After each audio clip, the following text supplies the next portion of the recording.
Bonjour à toutes et à tous, ici Julien Flo du site graphcobourse.fr et dans cette vidéo je vais vous parler de l'effet double tranchant du stop loss. Alors comme vous le savez, si vous commencez à investir ou si vous investissez déjà depuis plusieurs années, on vous dit clairement de mettre un stop loss à chaque fois que vous prenez une position. Et c'est vrai, le stop loss, surtout quand vous ne pouvez pas suivre les cours au jour le jour, heure par heure, etc., va faire en sorte de protéger vos positions.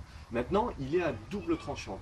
Il est à double tranchant tout simplement parce que il ne faut pas oublier que l'ordre à seuil de déclenchement, c'est un ordre que dès qu'il va être touché et exécuté, va devenir un ordre au marché, c'est-à-dire que vos actions vont se vendre, peu importe le prix des acheteurs. Alors, sur une grande capitalisation où vous avez énormément de titres à chaque centime d'euro, ça ne prête pas à risque, tout simplement parce que votre position va se vendre et va trouver le preneur très très proche de votre cours ou de là où va être exercé votre stop loss.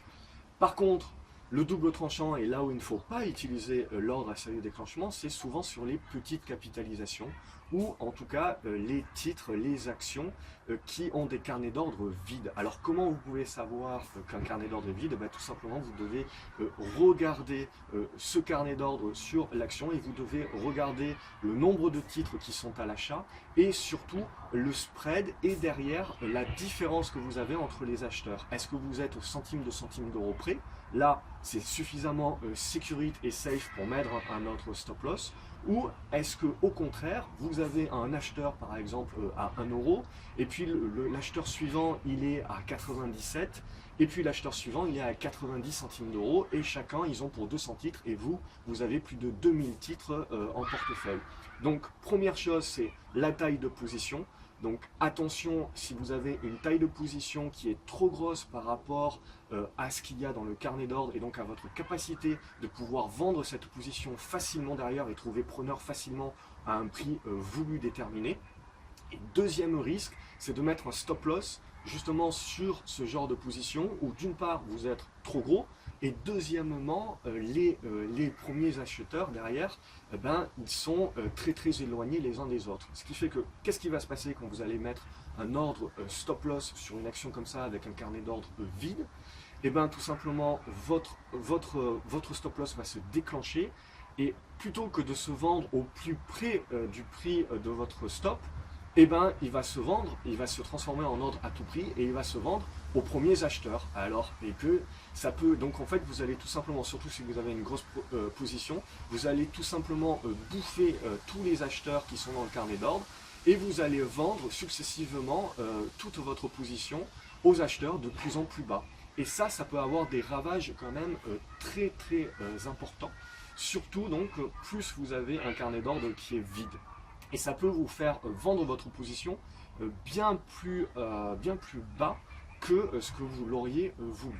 Donc la solution pour ça est également, vous avez souvent des gaps baissiers qui déclenchent donc votre stop et qui bouffent complètement également votre perte. Donc vous faites une perte beaucoup plus importante que ce que vous auriez pu le faire si vous aviez été devant l'écran par exemple à avoir un cours limité. Et bon, dans la majorité des cas, vous ne pouvez pas être devant l'écran. Alors la solution, c'est d'éviter de mettre des ordres stop loss et plutôt, donc à seuil de déclenchement, et plutôt d'utiliser des ordres à plage de déclenchement. C'est ce que j'utilise.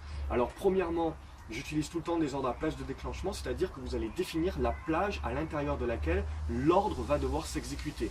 C'est-à-dire que vous allez définir qu'il va se déclencher à un certain prix et il va rester actif jusqu'à un certain prix. Par exemple, vous dites je mets mon ordre de vente à plage de déclenchement entre 1 euro et 95 centimes d'euros.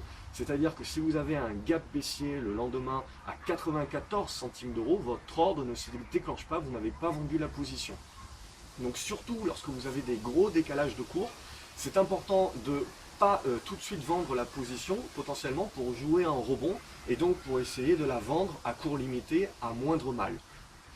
Alors ensuite, évidemment, donc ça c'est les ordres de vente, mais il y a également les ordres d'achat. C'est-à-dire que vous pouvez mettre un ordre d'achat à seuil de déclenchement pour éventuellement prendre position dès qu'un titre va casser une résistance préétablie.